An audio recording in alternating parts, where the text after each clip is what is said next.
So hi guys, welcome back. Today we're going to be looking at Teladoc Health.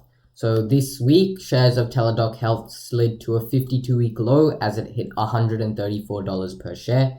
This is a mixture due to its quarter one's earning report that they just released.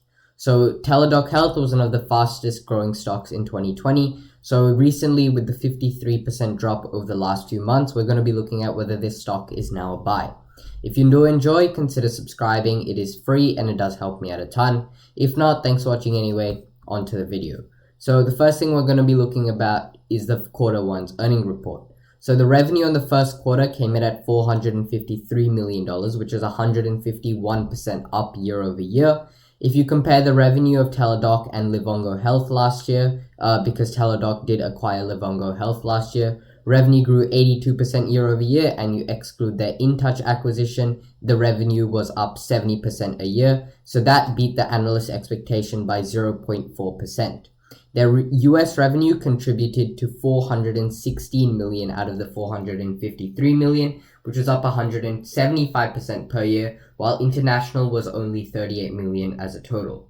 International revenue is exclusively through acquisitions, as the company mainly operates in the US, but there's still a huge opportunity for Teladoc to branch out into these other companies, especially since it supplies to more than 175 companies worldwide. So this will be the biggest growth opportunity in the coming future. Most of Teladoc's revenue comes from access fee revenue, which is up 183% year over year to $388 million, which is responsible for 86% of the total revenue of Teladoc Health. This is a big jump from 76% of their revenue last year, and that's because Livongo and InTouch, which are the two acquisitions they made last year, were subscription services, which falls under the access fee revenue category. In 2021, there were 51.5 million members in the US, which was up 20% year over year. And at the end of the previous quarter, there were 51.8 million. So this means that even though there was up 20%, there was 20% more members in 2021 compared to 2020, they lost 300,000 members over the last quarter. The quarter had already warned that they were expected to lose 1.5 million temporary members. However, they only lost 300,000, which was not as big as a loss as they were expecting. So overall, you could still consider it as a good sign, which means that they're growing their member basis at about 10% per year. So growing its PMPM. So PM stands for per member per month cost. So the main reason that Teladoc could grow its revenue so much was because of their per member per month cost, which stands for the total healthcare cost for per member per month. So the average per member per month cost this quarter was $2.24, which is a massive jump from last year, quarter one of 2020, when it was just 87 cents per member. In quarter four of 2020, it was $1.76. That means they almost hit 30% PMPM growth in just a single quarter, which is an amazing sign for this company looking to grow its revenue. Their annualized utilization rate was also 19.6% for the first quarter, which was 6.2% higher than last year and about 2% higher than quarter four of 2020. This utilization shows that people are still discovering to telehealth and more people are migrating towards this. Especially younger people prefer telehealth solutions to the traditional way of healthcare as compared to, let's say, the older generations. If you're looking to buy an appointment, you have to usually go weeks in advance, have to pay up an upfront cost and then wait, travel times, all of that. However, just online has a quick 15 to 20 minute call. Anytime you can book an appointment. So that is a lot more efficient and a better solution, especially that the younger generation is migrating to. So next we're going to be looking at the profitability of TDOC. So if we look at profitability and we see the adjusted gross profit, we can see that the adjusted gross profit is $308 million, which is up 184% year over year. And that means that their adjusted gross margin is close to 68% compared to 60% in quarter one of 2020. Teladoc CFO Mala Murthy also said on their conference call that the higher gross profit margin was completely because of Livongo. As mentioned, they recently acquired Livongo Health last year. This grew their EBITDA. This means that their earnings before interest tax deductions grew $56.6 million compared to just $10.7 million in Q1 of last year.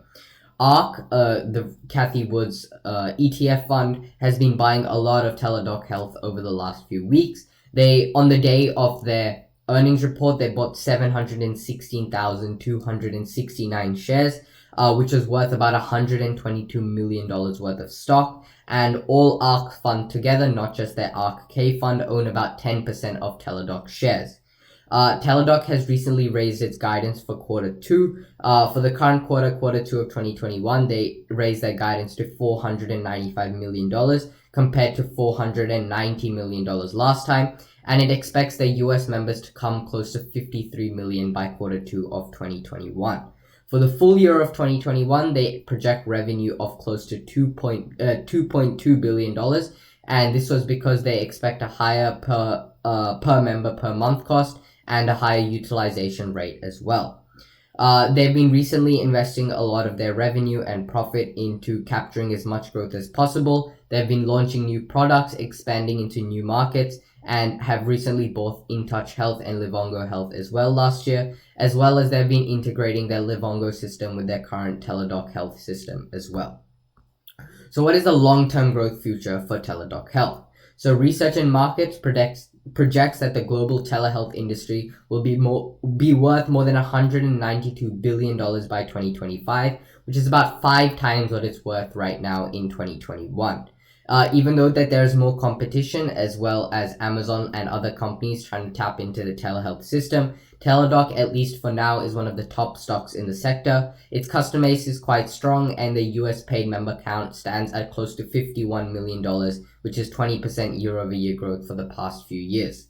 They're looking at more than 1 billion checkups to occur in 2021. This is not just conference calls, but this also counts as face-to-face, texts, and notices all combined in this 1 billion number. They're looking at, in the near future, that the US government will funnel close to $250 billion into the virtual care sector, which will once again benefit this company as more and more customers switch towards online health. And they're looking at a 38% compound annual growth rate for the next 5 years, which is some mind-boggling growth rates as well. Another factor on top of their just doctor-to-patient conference calls is that they're spreading more and more devices and robots to interact with patients and give doctors insights as well. One of the most exciting innovations has been recently trialed out in South India. It seems to be in one of their leading hospitals. Teladoc has put 16 robots to work. This includes for clinical examinations, diagnosis, and monitoring health parameters of patients in this hospital. They've been spreading out more into artificial intelligence, focusing on machine learning, and also Internet of Medical Things as well as a whole. So on top of just their conference calls, which is an easily replicable business model, they've also been investing heavily into AI and machine learning, which can give them an extra edge over competitors. So this is just a screenshot of everything they provide. Just to show that they're more than just doctor-patient checkups. You can pause the video here and look at all the services that they provide. If not, then the last thing we're going to be looking at today is the technical analysis. You can see Teladoc fared extremely well throughout 2020. It started about $80, went all the way to $310, and then is now trading about $140 as of right now. However, over the last few months, you can see that the stock has settled in to a downtrend as the 20 and 50-day simple moving average are below the 200-day simple moving average. And then towards the end, you could see it started using the 200-day simple moving average as a ceiling, and then recently the 50-day simple moving average as well. This is because the company has lost a lot of investor sentiment over the near term, and that's why it has settled into a downtrend. I wouldn't recommend buying as of right now because it is a downtrend, but if you start seeing a few spikes upwards and it start going back up after, let's say, $10, $20, $30 up, that's when I would start recommend buying. Even though it would reduce your return on investment, it would be a safer bet than if the stock continues to fall. You can see anytime it did go up, it has still continued to fall and down over the last 5 months or so. So it would be risky buying it as of right now. So just some final words. Recently, there has been a lot of negative investor sentiment. However, this has snowballed into a massive undervalued investment. By my terms, you could see that the stock performed extremely well throughout 2020. It has exceptional growth looking into the future, but is trading at just a price to sales of 11, which is still quite expensive, but not at the growth that it's giving into the future. Financially, the company is still not profitable. It has had revenue, it has had slight profit, but any profit has been reinvested back, so they haven't had any actual positive earnings per share yet. However, they have a lot of current growth working for them and future growth opportunities as a whole, and I believe recently it has entered to the buy zone. However, I wouldn't recommend buying just as of right now, as it is currently settling into a downtrend. So if you do choose to invest, make sure to do your own due diligence, and thanks for watching. Bye.